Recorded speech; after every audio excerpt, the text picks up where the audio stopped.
Welcome, everyone. It's Angelo Robles, and today we have a really incredible program, an actual single-family office executive. So we're calling it Single Family Office Teaches Mastering the Virtual, aka Remote Family Office. So the concept of a virtual family office promises efficiency, agility, and I would argue cost savings, but does it really work?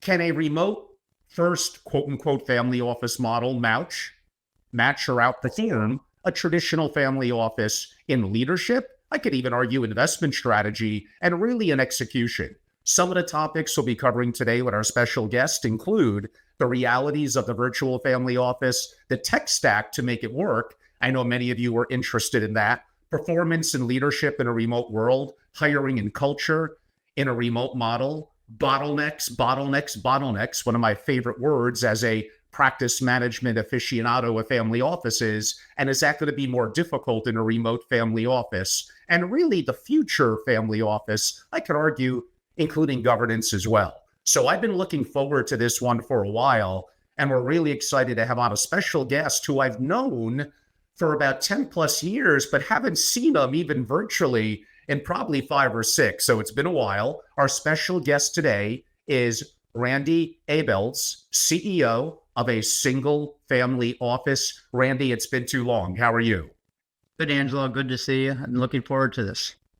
So am I. And more importantly, I think this will be one of the most value added interviews for sure this year, but really looking back through the years, that is most applicable to a family office and the dynamics that are changing in the community. So again, everyone, I'm Angelo Robles, the founder and CEO of SFO Continuity, and of course, at Family Office on YouTube, and promoting X a little more as well. I am on there also with that great moniker at Family Office. It's not for sale, so no, stop texting me, people, although it's everything for sale, depending on the right price. You never know. I will take a little bit of some opposing points of views to Randy, just a little bit. One, to make it a more intriguing discussion. But the reality is I have been quoted as saying that remote family offices often don't work.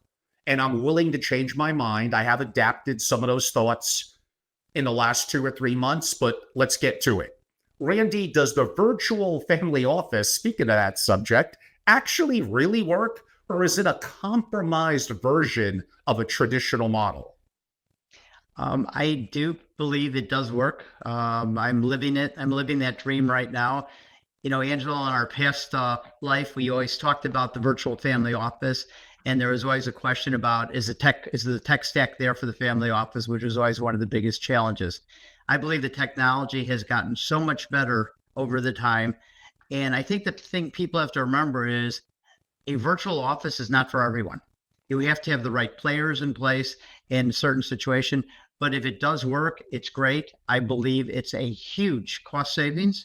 But you have to do it in a way in which you keep your people engaged, because obviously the HR part of this and you're keeping your key people is very critical, because some employees do really well being virtual, others don't. So you really have to know your players and really get to know them. So I don't know if that answered your question, Angelo, or not.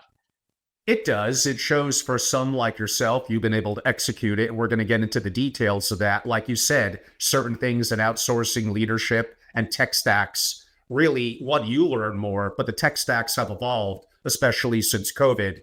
The potential of it is, could you do more with less, better, and faster? If you could, those 4 things are a powerful, powerful combination. And those of you listening or watching that are not as familiar, make no bones about it. I don't care if it's a deca-billionaire single family office. Doing more with less is a nice way of saying we could be more effective and efficient and save money. It absolutely does matter to families, especially as it gets more scrutinized for the capabilities of the family office than ever before. Randy, what aspects, and again, I hate to come out swinging so hard initially, but you can handle it. What aspects of a traditional single family office cannot be replicated in a virtual model? A single family office where you actually have an operating business as part of the single family office, I think makes it much more difficult. I'm talking more of with a lot of the families you deal with, Angelo, where they've monetized already. They've had their liquidity event. They're now running the family office for the family, future generations. I'm working with G1 and G2 right now. And when you have more and you have younger people, they love it. They love the technology, but I really believe if you have an operating business, because a lot of family offices work out of operating businesses, right next to it. I don't think that'll work because we have an operating business. People need to be every day, and I think one of the things you mentioned earlier, having the right people in place are critical because especially for the tech staff, you need a CFO, you need a good technology company, you need to have the right players, but to your point before your question, the savings to the matriarch are huge and they love it. And the other thing is they get better information quicker and faster than they normally would. Yeah, I mean, the promise of it is do more with less, better and faster. How often do I see that be in reality? All four of those, very rare, but that's one of the reasons why I'm having you on. The leadership part of it and culture is going to be important in audience, I promise. We will get to naming names and the tech stack and all that. That is coming. But I still have to come out swinging. I'm sorry. But I'd like to give you one example. Sure. My family office is set up where we have a separate investment committee. We meet the first Monday of every month in the afternoon. This morning, I sent out to the whole investment committee our financial results for February 28th, totally complete and balanced. They had them over the weekend. We can turn it around in less than 12 hours. As soon as it closes, we just need a few adjustments from, our custody agent and it's done. I mean, so here we are having an investment committee meeting today on the 3rd of March. They have all the information for February 28th, plus the meetings in the afternoon. They'll also have what happened in the market to date to the portfolio. I mean, that's the beauty of technology. Of course, as long as we have electricity, but we could save that one for a different time.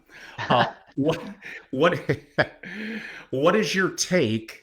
And it cues up perfectly to our discussion from about 2 or 3 weeks ago. I think most of us at least heard of. I enjoyed listening to it like 10 times. Jamie Dinan's kind of a rant. Some thought it was a little fake in a psyop, but let's go with the fact that he really feels that way.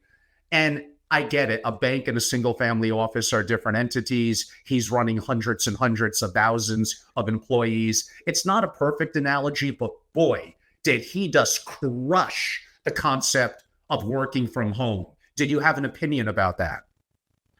I think for what he's talking about, because in my prior life, I was with a big organization with 15,000 employees. Yeah, you need to have people in the office. You need to train people. Esprit de corps, really important. I don't disagree with them. But what we're talking about is a family office, single family office. This will not work with a multiple MFO. It'd be much tougher. But with a single family office, it definitely works. And it depends on how big your staff is. I have a staff of 6. Okay. So it makes it very easy. And one of the keys is I talk to every staff member every day. So we have contact every day so they're not forgotten. The other thing is we meet once, twice a month in person. So they're not forgotten. So they feel like they're part of a team, which is very important.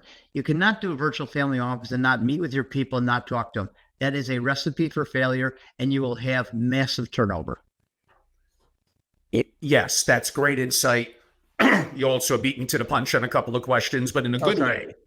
So let me put now a positive spin, potentially, on a virtual family office. The world is your oyster for talent. Now, if you're going to insist they come and meet once a week or once a month, that may fall apart if it's international. But let's go with the premise of it. They may be incredibly talented and have options. And if they want to live in Montana or Wyoming, that's their call. Lord knows I would take Wyoming.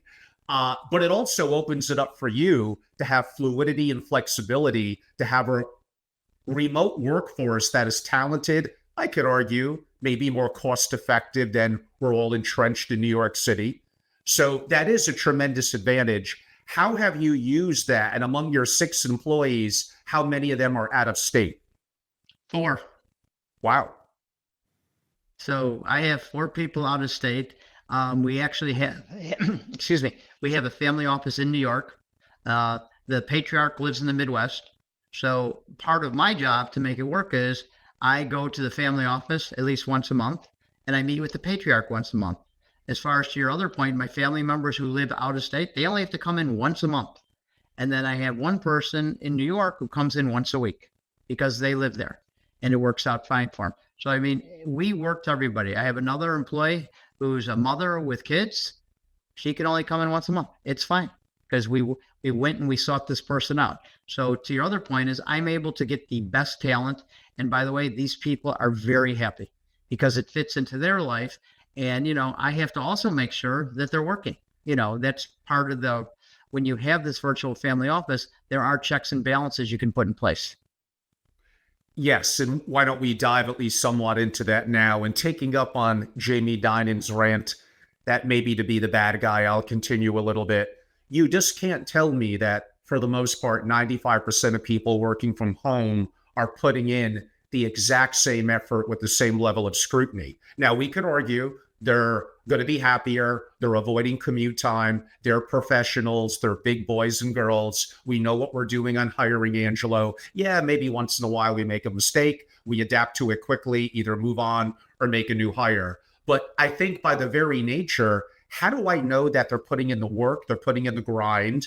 And how do I know that they're not now? I'm saying this to be a real bad guy, and you could say they get the job done, who cares, that they're not doing the work by their pool, that they're not wrapping up at 1 o'clock, that they're not focused on kids running around the house. Aren't those all distractions? They're possible transactions. They're possible distractions. But the way I look at this, Angelo, is I'm treating my people as professionals. And by the way, I don't expect them to work 9 to 5. Okay. I expect them to put in so many hours a day. These people, things will come up with kids, doctors, whatever. It's fine. But the other thing is, which they don't know, with my tech company, I have the ability to monitor how much somebody is on their computer, what they're doing in emails. I can see everything they're doing on their screen. So I know how much they're working, what they're getting done.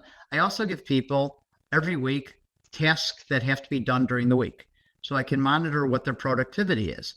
So to me, the kind of job and being in a family office, my employees aren't 9 to 5 employees. We're on call 24/7. Yeah. So, I mean, they're available. So if I need to get somebody on Saturday or the patriarch has a question about something on Sunday morning, my people are all available. When they go on vacation, they have to always be responding to emails and be available. So like we close our office down between Christmas and New Year's every year. We give people off, but they get it off based on, one, they get certain things done before we close. 2, that they are available and they're monitoring their emails during their vacations.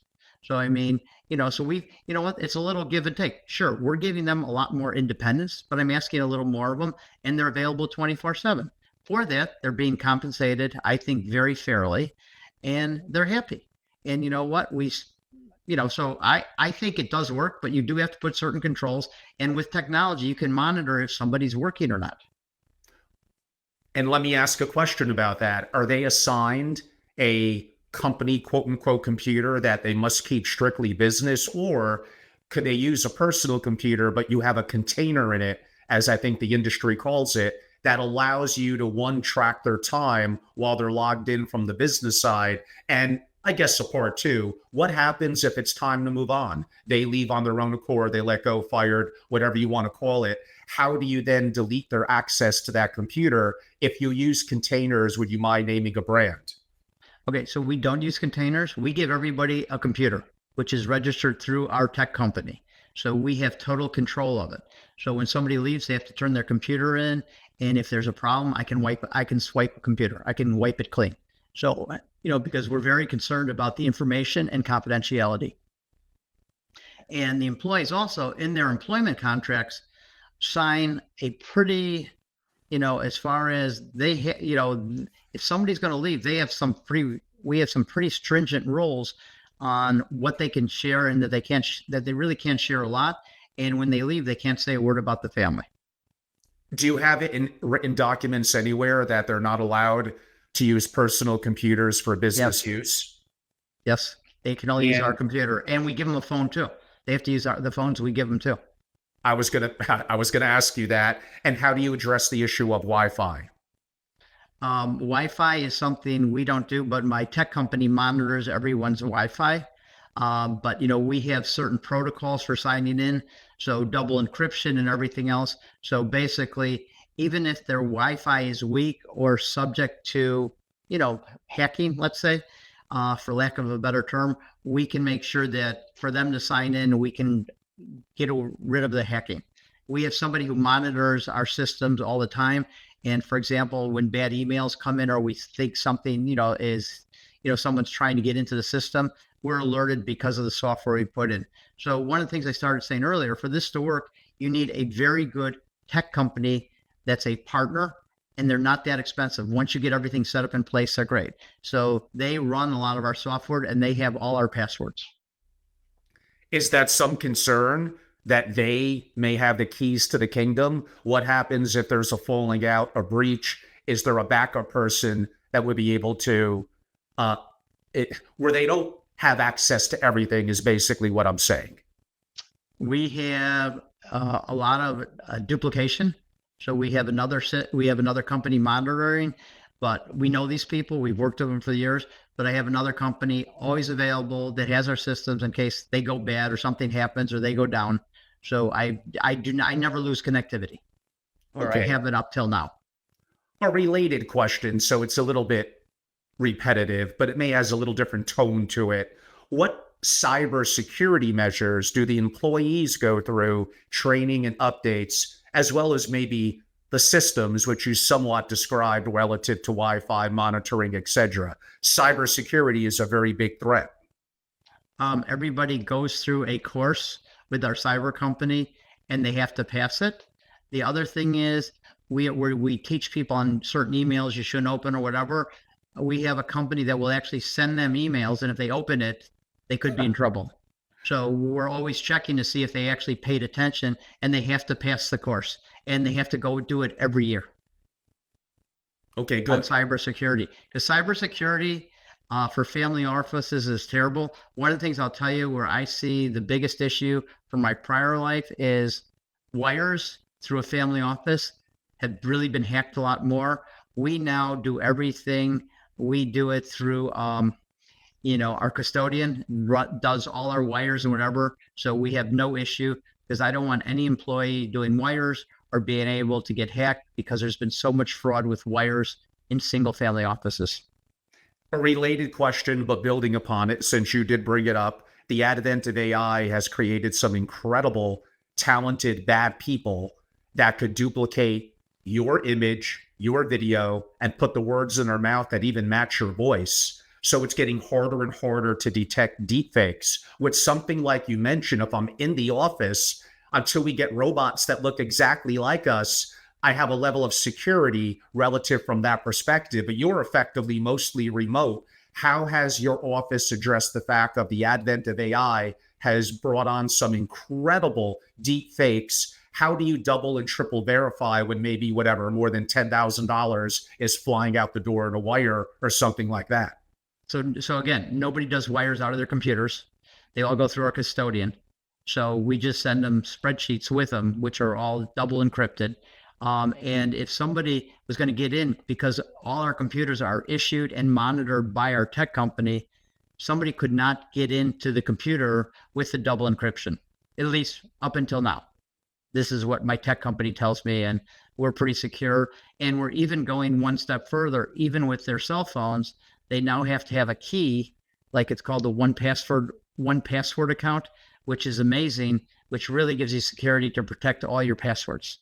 So I mean, the good tech companies, and believe me, there, as you know, Angela, there's a lot of bad ones. There's a lot of good tech companies out there, and the ones they'll protect your assets because the family office has to be protected, and because we're protecting all the assets. But remember, besides what I do, I have everything custodianed by a very large, international New York bank that is our custodian for all our assets. So. And in terms of a little bit of practice management, because I do think it's harder in theory when you're remote, I'm assuming you believe in understanding what goals are, that people are assigned goals. And if you follow principles of Peter Drucker and other like titans in the world of practice management, and you with your accounting background, probably a little more so, do you have things like key performance indicators, KPIs? Do you have OKRs, objectives, and key results? And how do you track the progress using technology like project management to see the progress they're making on those goals? So everybody does have goals. They sit down, they come up with them. I have to approve them. We do like quarterly check-ins on their goals, and then we do a mid-year and an annual review of every employee in person that goes through all these. As far as their products, I will see the products, or my CFO will see the products that are produced, and they'll be reviewed. The key I think to this is giving somebody a goal and setting the expectations so they know what's expected of them. So when you meet somebody, I'm lucky right now because I think most of my people are at least 2 to 5 year, 10, they've been around. So they've been with us. So we know the people, haven't brought anybody new on in over 2 years. Hopefully I won't have to because we have a really good team.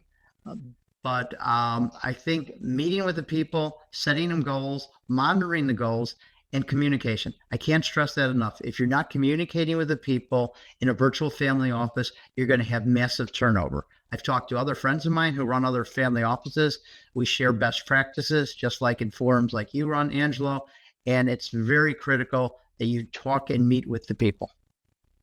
Excellent. And I did mention project management. There are software programs, Trello and so many others, probably Asana.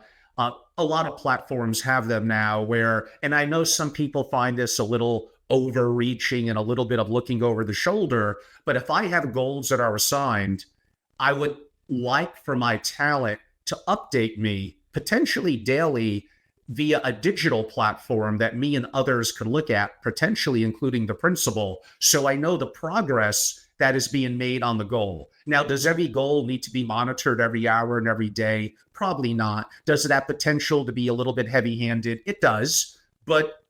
And maybe I sound a little anti-people, but I just know that most humans are not the best versions of themselves. They do need a kick in the butt. Maybe I come from an era of Jack Welch, of Bill Parcells in football, where I'm a little old school with that. You may have a different approach that is more beloved by your employees. But again, I go back to, how do you know exactly the progress that they're making? And is there a technological tool like project management that helps you? So I don't use that tool because I think it's almost too much for what we're doing. A lot of the stuff we do is routine, same stuff every week. And then when we have new projects, I can monitor the new projects. People know what they have to do. But again, my success has always been through my whole career. I treat people as professionals. You're expected to be available certain hours, but I mean, if you got to go do something, go to the doctor, you want to go see an activity with your kids, great. Because you know what? I think that builds better loyalty and builds the esprit de corps within the team. And I'm treating everyone as a professional. And I even have on staff for the kids of one of the patriarchs. We have some, I'll call it nanny or whatever. We also monitor them and treat them, and they have certain rules. So, I mean, it's all different levels of people. Have property managers, So, I mean, it's all different kind of people. They all have different tasks. So that's my job, to work with all the people and understand what they're doing and that they're meeting their goals. And the other thing is, I try part of their compensation each year to get a nice bonus if they accomplish all their goals. So they're very motivated by compensation. And, we treat our people very well as far as for benefits, vacations, So, I mean, a lot of people leave like public accounting and other places to go to family offices. Now, family offices are a lot of work, but some people love them, some don't, and if you're really good at what you do, you can be very successful in a family office because it's a great career path and it's great for somebody's family. And how do you address an issue that I would call, to me, the big three in the family office in this order? People by far number one. I now put tech number two, somewhat due to AI, which we'll get to a little later. And I put systems number three. But systems are, of course, very important. Randy, what happens if someone leaves on their own accord, gets disabled, goes down, gets fired. And the word I used earlier is they kind of have the keys to the kingdom. How do you have redundancy in standard operating procedures, in systems, in a backup person, including yourself, that is able to step in and do a good enough job until it gets more clear exactly what we need to bring on to replace or make an other internal decision internally? My top two people can do everybody's job. So they can cover for somebody until we bring somebody on. I wouldn't say everybody's overworked, but certain times of the month are worse than others. But so they have some availability, but we train more than one person in somebody's task. So for example, the CFO, I know everything he does. I know his systems. I know what he does. If God forbid something happened to him, I could step in until I brought a new CFO in. So, because we're a smaller office, Angela, it's tougher to have as much backup as I'd like, because I'm limited in how many employees I'm going to have. And we're trying to be efficient. So, with the technology, it's very helpful. But listen, whenever you lose a key person, I'm not going to kid you, it hurts. And it's going to cause a little downtime. You got to get up pretty fast. But I don't think we would lose anything. And we also have, an outside accounting firm that can also back us up. And we also have our custodian that can back us up. So we do have backups. If we couldn't use the office, we can go use their services because they know what our systems are and they have all our records. I promised I would come back to bottlenecks. So I look at talented people, especially in a smaller office where every person really counts. And I look at the distractions that come their way. I look at the fact of maybe a little bit of hand-holding and guidance as a leader that I could provide to them. I think one of my main jobs would be, what is holding you back from reaching the optimal of this goal even sooner? You must have some bottlenecks, and how could I help you eliminate those bottlenecks? Do you look at yourself as being a bottleneck remover, a problem solver, and do you have that kind of relationship where you could make that phone call, that inquiry, and help get that problem off their back? Absolutely. That's part of what I do in talking to everyone every day. I understand what they're doing, any problems, if something's not going right, or if they're having a problem with a custodian or one of our third-party vendors, or if there's an issue, let's say, with our accounting software, or if we're having an issue with our outside. We spend a lot of time working with our outside professionals. So, people communicate all the time. Any issues, usually on certain calls, we'll have two team members on a call. So we have backup. So yeah, there are issues, but yes, I would say that's 25% of my job is solving problems and clearing people's plates so they can do their jobs. And it seems to be always a sensitive subject when I bring this up. I don't mean to put you in a little bit of a weird spot. It relates to practice management and what I recently said.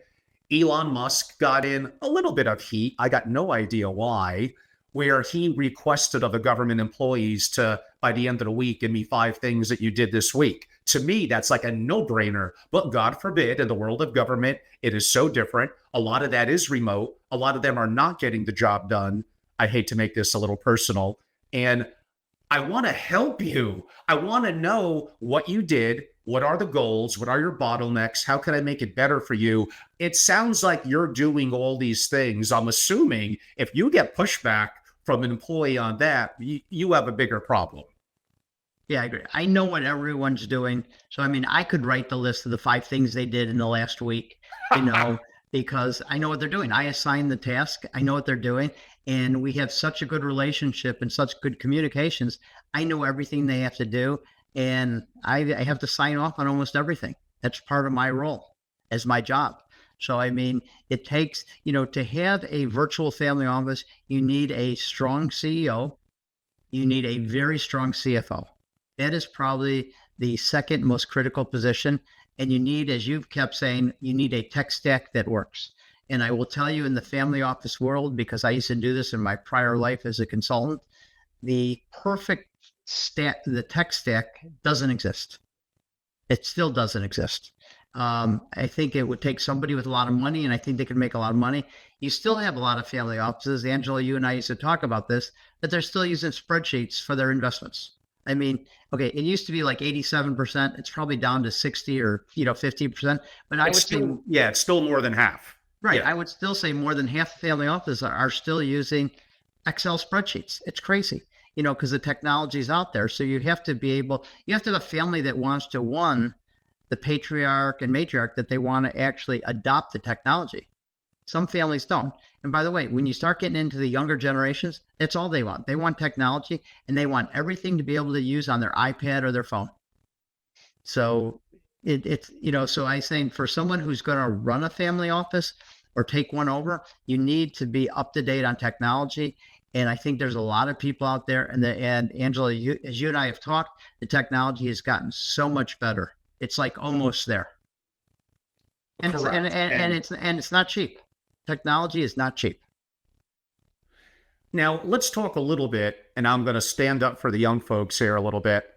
I get it. You have a solid team of 6. It's an intimate number, no turnover the last 2 years. They're all seasoned professionals.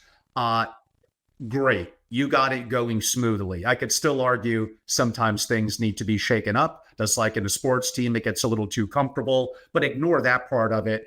If I'm younger and I need hands-on, I think I do, experiences, how am I going to get that in a family office if it's either overly remote and maybe there's not really a career track? How do you handle interns and younger employees?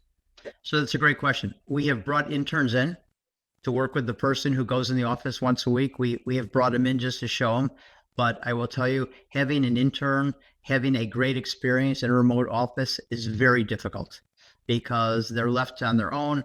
They're learning about Zoom calls, and there's not a lot of one-on-one. So that's a tough issue. That's part of the argument when you talk about Jamie Dimon and some of these other people, and some of the organization I was you can't be remote, because if you're bringing in new people every year, how do you get them as part of the team if they're at home? If you look at the turnover in a lot of the bigger professional companies, turnover during COVID was a disaster, because all these people were brought in remote. You had hundreds of people who never met some of their team. It was all remote, so it was very difficult. But I do believe that in a smaller family office, it does work. But I will tell you, listen, we've been lucky. We haven't had turnover. If I had turnover, but I will tell you, because I see the resumes that come in, there's a lot of very qualified people out there. There's a lot of people leaving the accounting profession. There's a lot of people leaving family office consulting firms. A lot of, this, Angela, how many people have moved to family offices? How many single family offices are there now? I mean, there is a lot of opportunity there. But I think the most important thing you said is, how do I have people and what do I show them? Like, what's their career path? That's my toughest challenge. How do you make a career path, especially when you have a smaller family office? So, that's something we work with. And, some people have desires to just do a certain thing, but other people are looking for more. So I'm training, because of my age, someone who hopefully can walk into my shoes in a few years, which is their opportunity. Then somebody can move up to their position. But it's very tough in a smaller office. And it's not off track. It relates to what you said in terms of having 6 people. I'm going to make the point that with effectiveness in leadership, with the right people, and by the way, hire brilliantly, you practically can't fail. Now, is hiring brilliantly a little harder than maybe what it looks like on the surface? Sure. What I'm basically getting to is you don't need many Spartans to win battles. Could I make the point, partially due to the tech stack being so important and getting so much better, and imagine how good it's going to be in 3 to 5 years, that you're going to start to see smaller, leaner family offices moving forward, possibly even 3 to 6 people for a decabillionaire, partially depending on and not factoring in personal residence employees. Do they have an internal team on credit, on real estate? Because that could all blow it up. You're going to, again, I go back to, could you do more with less, better, and faster? The answer appears to be yes. Well, absolutely. But you have to remember, I mean, I don't care how much wealth somebody has. If you have the systems in place If it's 1 billion, if it's 10 billion, it's 15 billion, it doesn't make a difference. If you have somebody who has multiple properties, you bring a property manager on. His job is to run all those properties and work with the CFO. So, I mean, you bring people in, for those various tasks. So, yes, I mean, can this be done with a 20-person single family office? Absolutely. But you need proper leadership, and then you got to probably put in another level of management when you're at 20 people. But I think it works. The MFO, I just think it's tougher. But if the MFO is servicing a bunch of SFOs and basically it's leading the services, so basically it's providing like CFO services, investment services, I think it could work too. I think it could work brilliantly. So I'm saying, because listen, I don't care how rich somebody is and how much money they have, they still want to save money. They want to make sure that their efficiency and that they're getting great systems. So I think that's what the virtual family office, I mean, you've talked about the virtual family office 15 years ago, about it's something that people strive for. I think the technology and everything is there now. It can be done. Yes. Now, that also brings up the point. I used to say you needed $500 million to $750 million to have a real family office. But you know what? You adapt, partially due to, I'm going to state, lender versus the IRS, where basically that was, to a large part, a kind of a more outsourced, quasi-remote family office, but more outsourced, which relates a little bit, which we'll get to a quote-unquote virtual family office. But if I get tax advantages from knowing how to structure correctly, depending on what my tax obligations are, on a variety of different factors and my internal cost of a for-profit entity, of a family office, I'm able to get better tax advantages than I would get as, for lack of a better word, a private investor, coupled with strategic outsourcing, coupled with the advent of much greater technology. Absolutely, you could and sometimes should have a so-called real, mainly a little more remote family office at lesser than the AUMs that I mentioned. Now, of course, I get MFOs on that want to debate me on that. They're wrong, but that's a little harsh. It depends on what the family wants, but to assume that family that I described cannot have a single family office and do not get benefits from it, because no one cares about your money more than you do and your internal entities. So if I offend MFOs, I really don't care. At the end of the day, yeah, I am an extreme advocate of an excellent, which is a little rare, but an excellent quote unquote single family office. I got to go back and ask you a tough one, Randy, because everything can't be rosy. What are potentially, so maybe not, potentially the biggest operational risk in a remote virtual family office? Well, one is your patriarch or matriarch. If they don't know all the people and they don't really know what they do, they ask the question, what are they doing? What am I paying for?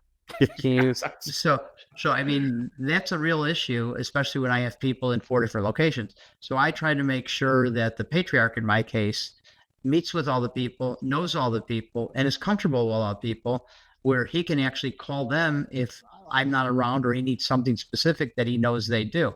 But I think that's a very big challenge because a lot of people aren't comfortable with people they don't know. So it's a tough issue. And when you go more remote, and as you said earlier, if you go international, it makes it much more tougher. So, I have never worked with a single family office where you had international and domestic and you were able to do virtual. It just was very difficult. It's very hard. I could argue setting up a satellite family office for a variety of reasons offshore, Luxembourg, and other locations, but admittingly, it may almost need to be treated as a satellite with its own leadership that has some level of coordination with the primary or U.S. family office. But again, a subject perhaps for a bit of a different time. Can I go to one point you mentioned earlier on the lenders? Yes. Lenders in the family office world obviously has become one of the biggest cases out there. And I'll tell you, for anybody out there listening on this call, if you're setting up a family office, make sure you get a good professional team. That's lawyers and accountants. I'm not going to give you any names, but that understand lenders, because your best chance for success is when you set it up originally. So if you're setting up a family office, setting it up and using all the rules of lenders, you'll get huge tax benefits. and especially if you're setting up a new family office. The other thing Angelo said, I do agree. There are limits in dollars, let's call it AUM size, as you said, Angelo. I think under a certain limit, you shouldn't have a family office. A lot of people like to go to their country club and say, hey, I got a family office.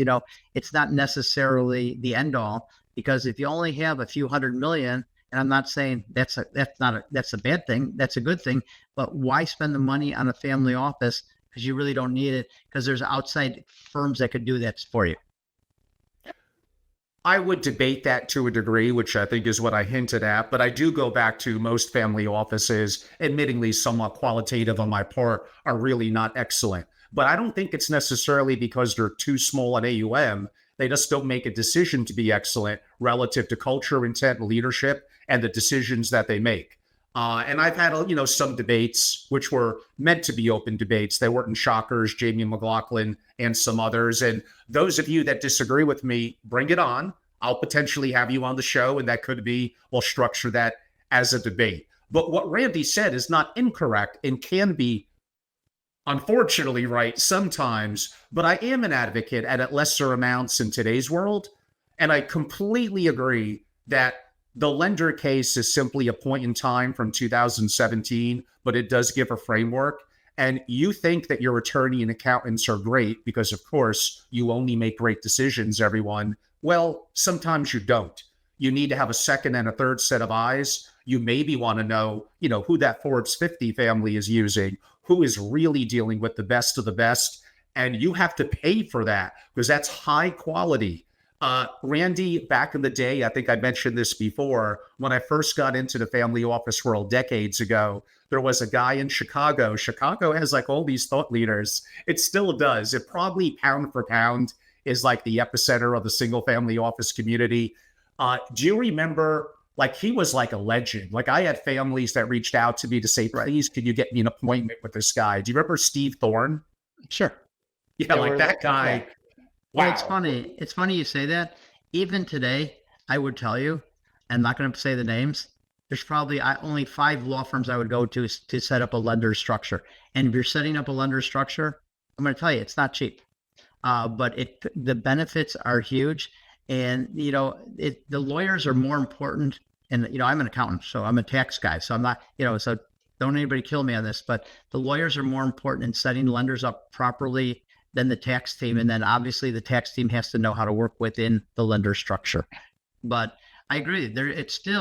There's probably 5 or 6 law firms that handle most of the lender setups right now.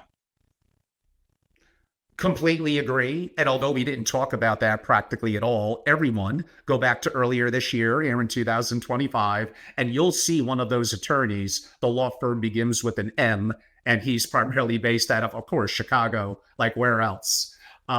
Completely agree with that. The number one person to many families, especially initially, is an incredible tax attorney. That is like the number one thing that I would have, especially if I had an upcoming liquidity event or the initiation of a family office and setting up onshore and offshore structures and knowing how to do it. And sorry, just because your attorney, who may be a good guy or gal, went to Heckerling in Miami the year before, does not make them an expert. And just studying the book, sometimes it's not black and white. There is nuances, and you want to know what you're doing. And many of you, I think, can make some better decisions with that.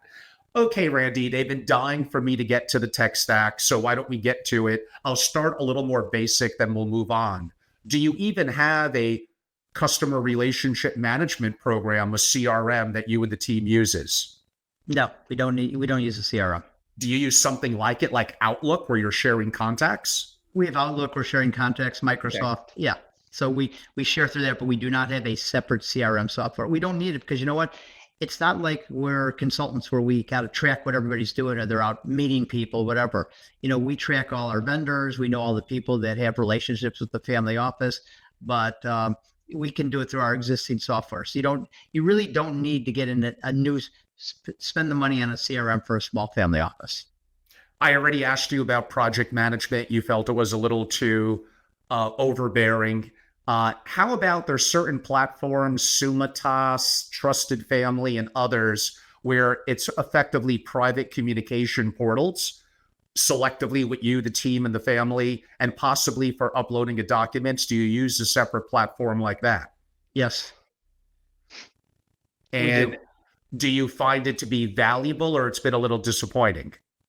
I think it's valuable. What I think the most valuable thing is, like our outside accounting firm has come up with a system where we can transfer documents very easily. They've set up, it's actually called, they call it Family Site, but we can transfer all our documents, sensitive legal documents, tax documents. Everything's totally secure. It's so easy where they set up a separate portal for the family office. It works fantastic. Yeah, that does remind me. It gets us off for 1 minute. The tech stack. I'm sorry, I get distracted easy.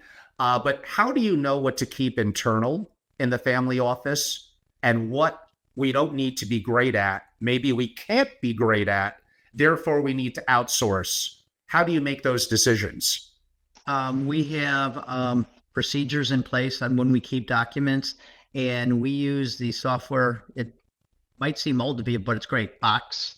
And we track everything in Box. And I mean, we have someone who spends half their time. All the documents are sorted. We can get any document from the family's history. It's great. It's our archives. And so we have certain rules on when things get archived or whatever, and when we start deleting stuff. So no, it works because there is so much stuff and so much information going through a single family office, as a lot of the people on this call I'm sure deal with. You need to have a system where you can sort and you can get something. So if the patriarch calls and says, hey, where is this document? We can get it within 30 seconds. And back a little bit to my outsourcing question, are there certain services, maybe travel, lifestyle, security, that it doesn't make sense for you to bring in 24/7 internal, you outsource it, but you still have to integrate it with the family office? How do you go about doing that and making that decision? We have one person who works with the patriarch who's responsible for travel, runs the airplane, certain things like that. They take care of all that and work with our providers that we've been using. So Excellent. we have somebody who's responsible for that. And remember, we're only G1 and G2. So, where you have a family office where you might be 3 or 4 generations, I think it's a different story. And you might need a full-time employee who just deals with handling the different matters, like does somebody need a mortgage, or does somebody need help with this, or do they need to book a travel or rent a house or whatever. Of course. And yes, audience, we're going to get to governance, decision making, and a little bit of rising gen stuff in 2 seconds. But let's complete a little bit of the tech stack. Probably among the most common in a single family office is aggregation and reporting. Would you mind mentioning the one that you use and why you think they're good? We use Adapar. Adapar is great. Once you get trained on it, it's very easy to use. It's very quick. And I've looked at a lot of softwares. I think it's one of the best ones out there. And Adapar depends on how many feeds and how many different institutions you're feeding into it. And the other issue that's always out there, so a good family office will always have a certain percentage of their assets allocated to alternatives. Alternatives are much more difficult to account for than cash and investments, which you can get every day, every minute. On the alternatives, it's very tough. And there are new softwares out there that help you with it, but alternatives are still a difficult one, Angelo.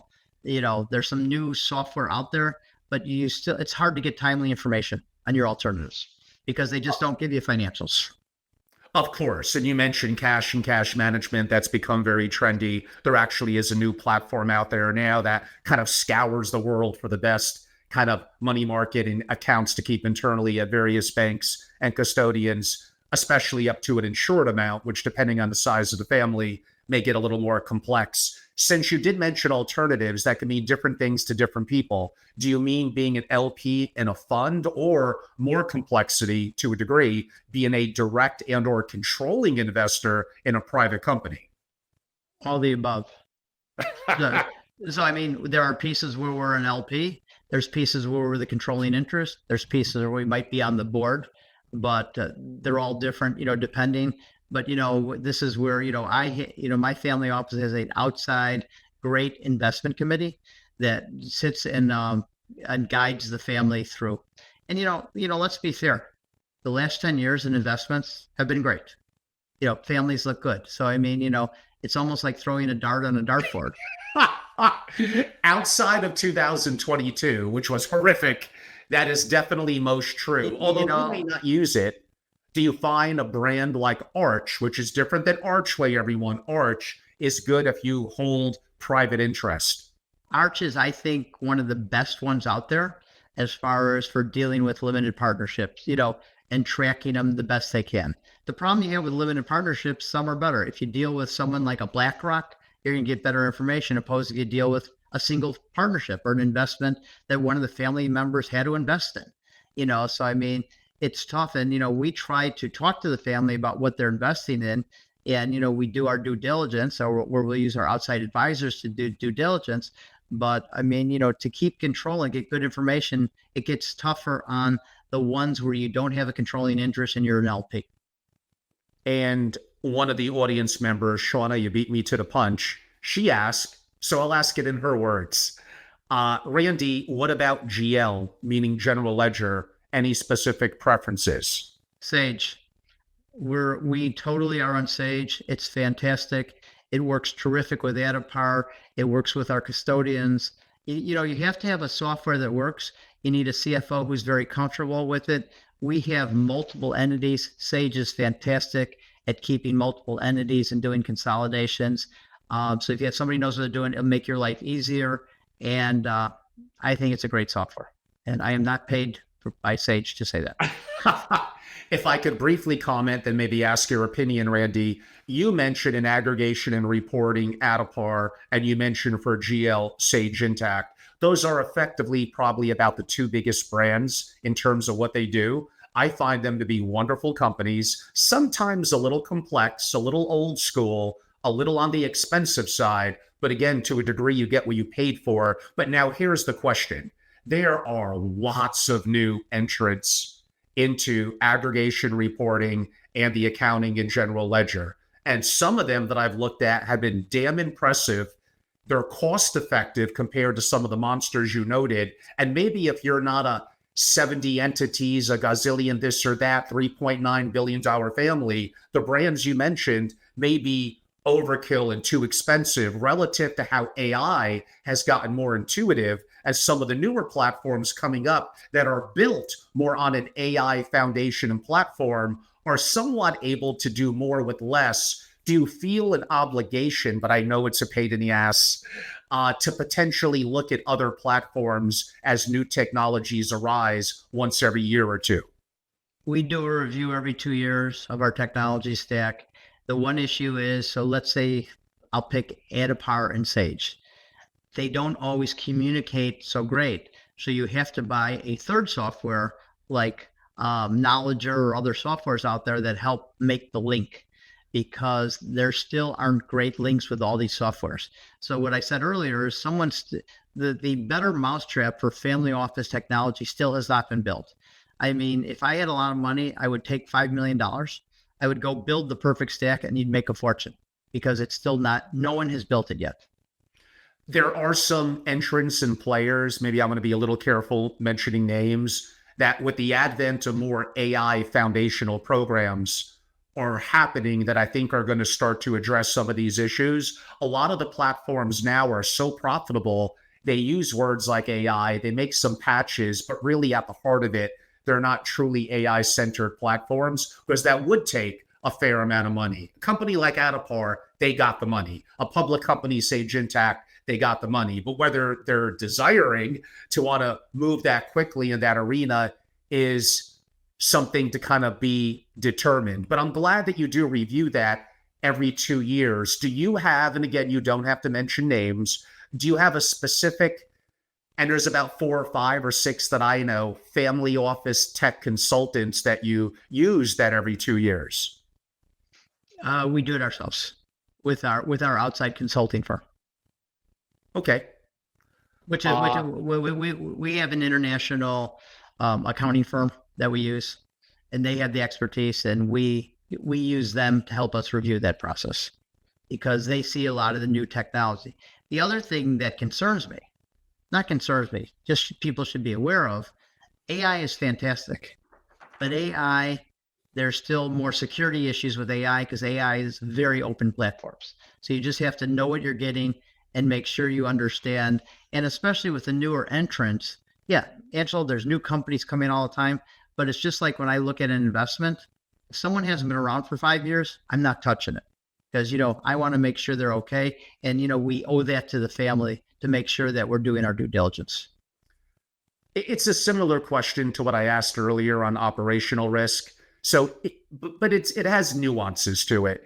What is the single biggest mistake as you talk to other families? I think it's going to be communication that you find that virtual family offices make. They go live too early. They don't have the systems in place. And the most important thing is you have to have the patriarch, your G1s or G2s on board because some of them aren't ready for it. I mean, you're talking about people who grew up with ledgers and ink pens and accounting, and now you're throwing this at them. You have to make sure that they've bought into it because if you put it in, you put it all in place, you spend the money, and then the patriarch or matriarch says, you know what, we don't like this, it's not working for us. So you really got to bring them in the whole process on what you're doing and show them what efficiencies and how they'll be able to get that. It'll help them make better decisions with this information. You have to really keep them in the loop. And I promise I would come back a little bit to governance, which basically is how we make decisions. I won't bore you with the nuances of how the family internally makes decisions, but more governance from the family office perspective, although maybe some level of conduit through the family as well. Mission statement, vision statement, constitution, a written document, and mission statement of the family office. Are any of these things important to how your family office is structured?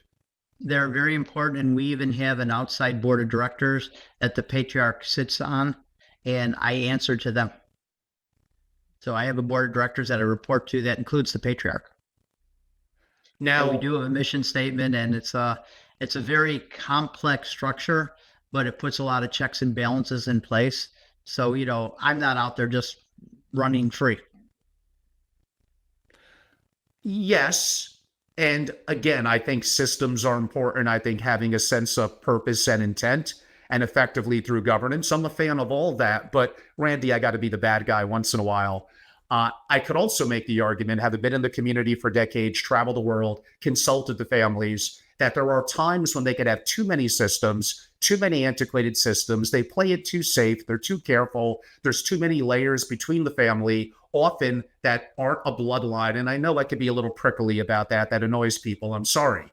But I've seen too many committees, too much of this, too much of that, where it makes the family more fragile because there's too many things in place that kind of become a bureaucratic mess. Where do you think I can be right, and where am I maybe making that worse than it sounds like it really is in reality? Well, as long as you have the patriarchs involved in the board. So I just have one level above me, the board. So it's really not that much. It's not that complex. But we do have governance. We do have a mission statement. Yes, you can go way overboard. You can write an HR manual for a single family office that's 400 pages. It's ridiculous. I have an HR manual that's 22 pages. So I'm saying, which we did with our attorneys. So, I mean, you have to have the systems in place like you're a big company, but you got to remember you're a single family office serving the family. And your main goal is to make sure that those assets are there for future generations and that the patriarch and matriarch are being taken care of. So you have to understand if, the first thing is, Angela, as you've talked about it a lot in your past, is you got to understand what they want. What are their goals? What are they trying to accomplish? You got to help them. You might be involved with the family that they want to give everything away. Okay, then you got to put the systems in place and the foundations and understand what they want to do. So, I mean, how many times have you heard, if you met one family office, you met one family office, there's no two single family offices alike. I mean, everybody says it, but I got to tell you, it's true. I've consulted with probably 20 or 30 pretty large single family offices. This is the second single family office that I'm actually working with, directly. So I'm saying everyone is different, but the key is you got to get to know what the goals of the family are. And when you have multiple generations, you really have to understand. And I got to tell you something. Again, no one's paying me to say this, but if you have multiple generations, it's key that you get together with the generations at least once a year and do an outside event because it's critical to, team building. It's critical to team building, and rather bluntly, Randy, And again, we're trying to help out people in the industry as well, especially those of you that are leaders in the family office. And some of it may depend on the age of the patriarch, matriarch, and or AKA deciding principals. How about your job security? This is not the easiest industry to get a job in. And if you're not engaging the rising generation, they don't feel listened to. They don't feel like you're maybe adapting some of your technologies and programs that are going to be accommodating to them. You're basically going to be potentially a little bit out of a job. So we're about to wrap up. Randy, in a second, or maybe a minute, I'm going to ask you some parting comments. But before I do that, I will make some announcements that relate a little bit to Randy and some things upcoming. So first of all, it was incredible to do this interview with Randy, who I've known for many years as a real single family office executive. And trust me, there's no motivation for him to come on. He's not going to be giving his contact info out like most guests at the end of the podcast. He's kind of doing it as a favor to me, which I appreciate, as well as helping those in the single family office community insight into something that tends to be opaque. So one, I appreciate it. Look back to my interview from last week. It's up on my @Family Office now with Katya Fisher. And she basically is a chief legal person inside a family office and also has an entrepreneurial endeavor, but she's the real deal too. So you've gotten some real treats in the last week with Katya, and with Randy, and they also have something else in common. I'm going to be seeing them effectively 3 weeks from today and for a decent part of that week. So I haven't spoken about it too much, a little bit. I'm going to make 1 or 2 announcements about it this week, then that might be it until it's over. So I am hosting effectively the most complex series of events that I've hosted probably since my Tony Robbins event over effectively 3+ days. Only one part of it involved Tony, although it was a multi-hour session. That was a lot of time on stage. That was Santa Monica in 2019. I sold Family Office Association since then. I do have a new private club, SFO Continuity. Go to angelorobles.com and learn more. And I'm doing great. I'm so fortunate to have incredible people around me. So I've done mini programs, probably like 20 of them for my members in the last year, but I'm opening up to a little bit more of a larger scale, or a lot more of a larger scale event in Palm Beach, the week of real Palm Beach, the week of March 24th. And Randy, who you're hearing today, Katya, and other guests I've had like Jordy Fisher and others are going to be a part of my program. You get a chance to interact with them, which, no offense to virtual, it's just better, at least from the perspective of interacting and learning as peers. Now, here's the little bit of the kicker. We are basically all done. I do not need any more sponsor speakers. I have more than enough. And I didn't want a lot of them because the problem with the family office industry is way too many providers and not enough real families. I want to reverse that, which is hard to do unless for the most part you get families to commit and join and pay and be a part of what you're doing. And I've been able to do that, at least to a good degree, Family Office Exchange, and really very few others. Otherwise, you have the reverse model, which is not good in my perspective and opinion. So we're all good. I may do other mid-size events like this throughout the year. And when an opportunity opens up, I may be a little more public about it, and you better move quick. And even as a family, you could be a real family. I am booked.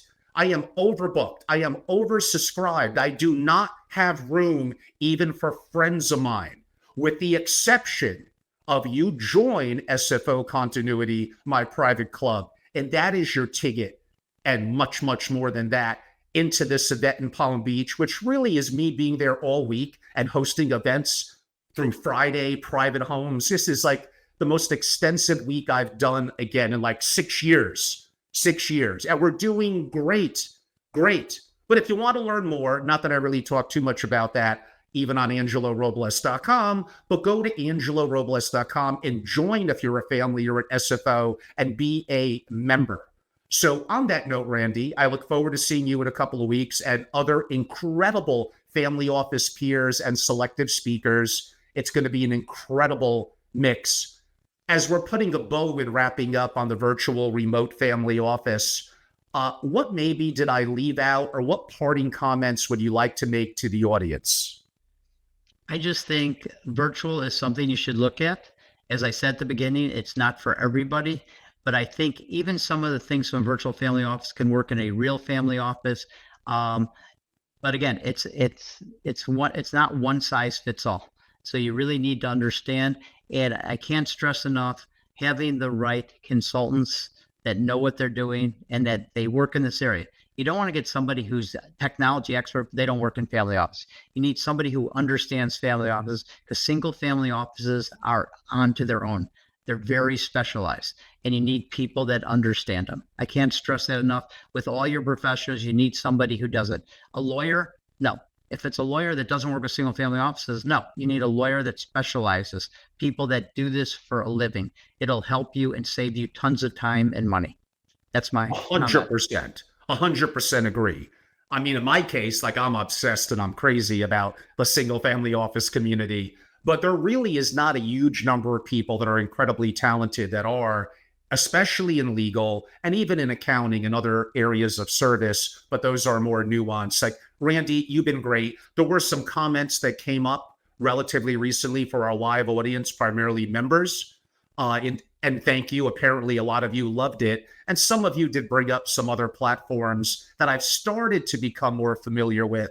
I don't know if you know about Orca, Randy, and there's some others. Like I said, the world is changing, companies are evolving, new companies are forming. Some of them appear to be incredible. Let's see if they're able to be profitable. If they don't make money, then they're not going to sustain because they're not profitable enterprises. But the advent of new competition and AI driving costs down and arguably making it better is going to be good for the buy side for the single family office. So we'll see how this evolves.